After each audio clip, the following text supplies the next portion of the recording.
as well the late British filmmaker Alfred Hitchcock, who really loved Switzerland. He did reside, he was a resident of Switzerland in the French canton, okay? So,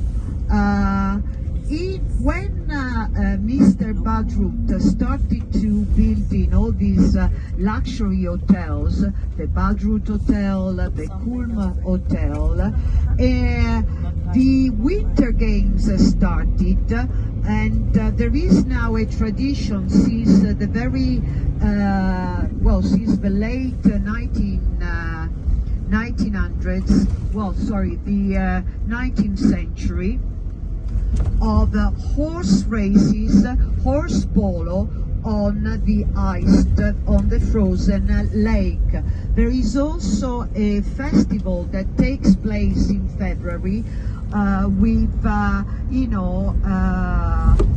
all of these games, with horses. So, we actually going to see Avra Two Lakes, always on the left-hand side.